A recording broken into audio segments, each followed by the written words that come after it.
और वो बोलने का जो लोगों ने तरह तरह की तकरीरें की, उससे के नतीजे में माहौल कमनल हो गया। और जब कमनल हो गया तो ध्रुवीकरण हुआ, एक तरफ को मोदी की तरफ जा रहे हैं, एक मोदी के खिलाफ जा रहे हैं।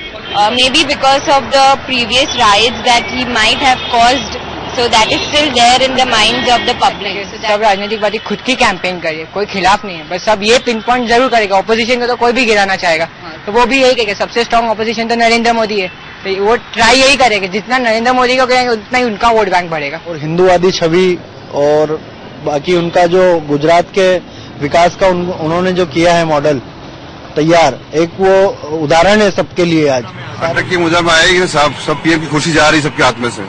पार्टियों को इसलिए डर लग रहा है कि उनको उनके सामने हार साफ नजर आ रही है। जो भी है, लेकिन निशाने पर मोदी हैं और किस भाषा में है ये सब हम देख रहे हैं कि क्या क्या कहा जा रहा है। सियासत की इस गिरती भाषा में तमाम नेता अपनी सारी ऊर्जा नरेंद्र मोदी को भला बुरा कहने में लगा रहे हैं और मुद्दों की राजनीति भूलते जा रहे हैं। मोदी को भला बुरा कहने में हर कोई एक दूसरे से होड़ करता है, कोई एक दूसरे को पीछे छोड़ना चाहता है।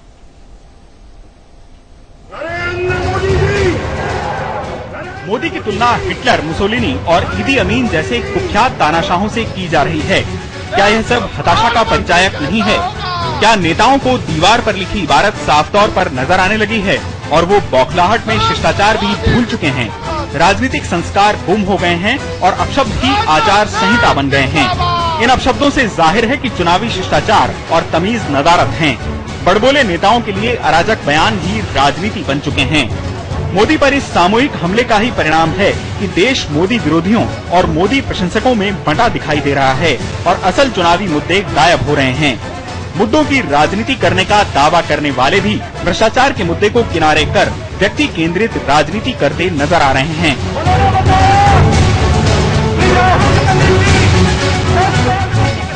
बयानों से शालीनता झलके इसको किसी कानून में नहीं ढाला जा सकता। भाषा में शालीनता और सभ्यता सीधे संस्कारों से जुड़े गुण हैं। इसके लिए संसद में कोई विधेयक भी नहीं लाया जा सकता। चुनावी प्रचार में सिद्धांत और विचारधारा गायब हो रहे हैं और एक दूसरे के प्रति इज्जत का भाव भी धूल में मिलता दिखाई दे रहा है। एक व्यक्ति पर आधारित ऐसा ध्रुवीकरण शायद इससे पहले किसी लोकसभा चुनाव में देखने को नहीं मिला। खून के प्यासे, जहर की खेती, जहरीली राजनीति, जहर बांटने का काम, खून की होली जैसे जुमलों ने एक साथ मोदी पर आक्रमण कर दिया है। क्या लोकतंत्र के महायज्ञ में ऐसी खूनी भाषा बोली जानी चाहिए? कम्युनिस्टों की शब्दावली में विरोधियों के लिए फांसीवादी, दलाल, संशोधनवादी, प्रतिक्रियावादी, बुर्जुआ और सरमाएदार जैसे शब्दों का इस्तेमाल होता रहा है। इसी तरह कांग्रेस और उसके नेताओं के लिए छद्म धर्मनिरपेक्षतावादी, तुष्टीकरण वाले और अवसरवादी जैसे शब्द बोले जाते रहे हैं। भाजपा और संघ परिवार के लिए मनुवादी, नेकर वाले, ब्राह्मणवादी और सांप्रदायिक शब्दों का प्रयोग होता रहा है। इसी तरह मायावती को फर्जी अम्बेडकरवादी बताया जाता रहा है। ये शब्द भी कोई बहुत अच्छे नहीं हैं, पर मोदी के लिए इन चुनावों में जैसे शब्द बोले जा रहे हैं वो राजनीति में गिरावट के सारे रिकॉर्ड तोड़ रहे हैं। व्यक्ति आधारित नफरत को फैलाने वाली इस कोशिश का पक्ष नहीं लिया जा सकता। इस समय दिल्ली से आशुतोष भाटिया। फैजल साहब, ये अक्सर कहा जाता है विरोधियों की तरफ से कि डिवाइसिव फेस हैं। खुद भारतीय जनता पार्टी के अंदर ये मंथन चल रहा था कि उनको ऐसा किया जाए या नहीं। आडवाणी कह रहे थे कि वो चेहरा शायद ठीक नहीं होगा, लेकिन क्या यही दोनों ही तरफ के खेमों के लिए विन विन सिचुएशन नहीं है? वो जो विरोध में खड़े हुए हैं सब उधर चले गए जो विरोधी हैं, और जो पक्ष में खड़े हुए हैं सब उधर। मतलब इस बार फेंस सीटर्स की तादाद कम है, डिमार्केशन बड़ा क्लियर है। पहली बात तो ये दिनेश की एक बात ये समझ लीजिए कि जब हम लोग बात कर रहे हैं कि किस तरह की जबान इसका इस्तेमाल हो रहा है, तो इसका एक सोशल डायमेंशन भी है। इसको याद रखिए। आप देखिए पिछले 10-15 साल में किस तरह से, अगर आप फिल्मों की बात करें, एड कैंपेन की बात करें, गानों की बात करें, तो किस तरह की बातें आ रही हैं, किस तरह की फिल्मों में डायलॉग्स आ रहे हैं, किस तरह की भाषा का प्रयोग हो रहा है। तो एक जो नॉर्मल डिक्लाइन है वो दिख रहा है। समाज में जो भाषा का जो गिराव है वो बिल्कुल दिख रहा है। जाहिर सी बात है हमारे जो भी सियासतदान हैं, चाहे जिस पार्टी के हों, वो भी उसी परिवेश से आ रहे हैं, उसी समाज से आ रहे हैं, तो उसमें भी दिख रहा है। लेकिन अफसोस की बात यह है कि ये वो लोग हैं जो आगे चल करके हमारे देश की बागडोर संभालने वाले हैं, सत्ता में आने वाले हैं या विपक्ष में बैठने वाले, इनकी जिम्मेदारी थोड़ी ज्यादा हो जाती है फिल्म बनाने वालों से और एड फिल्म बनाने वालों से। लेकिन शायद ये फर्क नहीं हो पा रहा है। रहा ये कि आप जो बात कर रहे हैं कि मुद्दा ये है कि फेंस सिटल भी नहीं है, डिमार्केशन बहुत कम हो गया है। जाहिर सी बात है, आप ये भी मान लीजिए कि मोदी जी को लेके आज भी भारतीय जनता पार्टी में भी एक बहुत बड़ा खेमा ऐसा है जो उनके विरोध में है और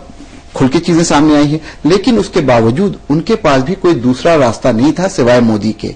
आप थोड़ा पीछे जाकर देखिए, असेंबली इलेक्शन में से भी पहले आप जाकर देखिए कि कोई और था, कोई नहीं था, और मोदी ही को सामने ला करके उन लोगों ने एक ट्रम्प कार्ड खेला और उसका फायदा हुआ है। ब्रांडिंग अच्छी, मार्केटिंग अच्छी, और मैंने जैसा कहा कि प्रोडक्ट में थोड़ा विजिबल कुछ अच्छे ट्रेड्स भी दिख रहे थे, तो वो चीजें बिक गई और उसकी वजह से वो लोग, अब बहुत देखिए, बहुत पते की बात यह कि बहुत सारे वो लोग जो शुरू से एंटी मोदी थे, आपने वो बाइट दिखाई उमा भारती की, वो विकास पुरुष नहीं विनाश पुरुष है, वो भी आज मोदी में हो गए। सुषमा स्वराज एकदम नोन है, सबको मालूम है कि मोदी की विरोधी हैं, वो आज मोदी जी की लाइन पे हैं। तो जितने लोग इस तरह के थे, उनको ये लगा कि यही एक आदमी है जो पालनहार है, यही वो है जो हमारी नौवा पार्टी की लाइन भी है, मतलब आपको फॉलो करना ही पड़ेगा पार्टी की लाइन पे। लेकिन आपने एक बात जो महत्वपूर्ण कही कि हम फिल्म वालों में और इसमें हमको अंतर करना चाहिए, क्योंकि लीड करने के लिए जो बना है, जिसका नाम ही मिलता है, तो उसको नेतृत्व करना था। लेकिन पूर्णिमा जी, यहाँ पे हम देखें कि जो सोशल मीडिया में जिस तरह की भाषा, अब जैसे हम ऐड देखते हैं, उसमें जो भाषा है वो कुछ कुछ इंच कर रही है टुवर्ड्स वल्गैरिटी, उसको ओपननेस कह रहे हैं। लेकिन यहाँ जो भाषा जिसकी हम बात कर रहे हैं वो वल्गैरिटी वाली नहीं है, वो भाषा नफरत वाली है। बोटी बोटी काट देंगे, खून कर देंगे, जमीन में जिंदा गाड़ देंगे, इतनी नफरत एक आदमी से क्यों? राजनीतिक विरोधी है जी। इसका पॉलिटिकल कॉन्टेक्स्ट देखिए ना, नफरत की राजनीति का बैगेज मोदी जी लेके आज आगे बढ़े हैं।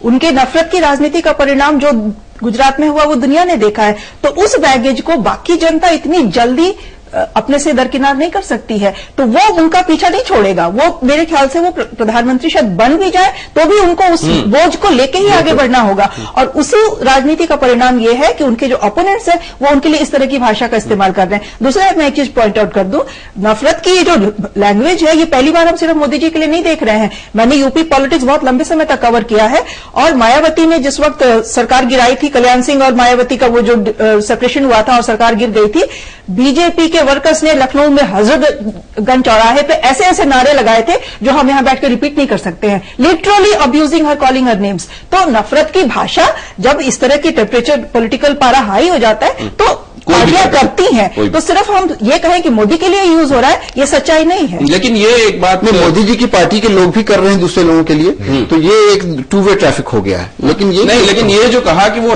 हेट्रेड का एक बैगेज पॉलिटिक्स में वो लेकर आए और इसको वो कुछ भी बन जाए दूर नहीं कर सकते। अरविंद अपने इंटरव्यूज में वो खुद भी मानते हैं, उनसे ये पूछा गया कि सुप्रीम कोर्ट ने आपको क्लीन चिट दे दी, क्या इससे भी आपको नहीं लगता है कि बात बनी? उन्होंने कहा, देखिए, जो लोग इस देश का संविधान और अदालतों को मानते हैं उनकी निगाह में मुझे क्लीन चिट मिल गई, लेकिन जो इस पर भरोसा नहीं करते, दुनिया की तमाम अदालतें और संस्थाएं भी मुझको क्लीन चिट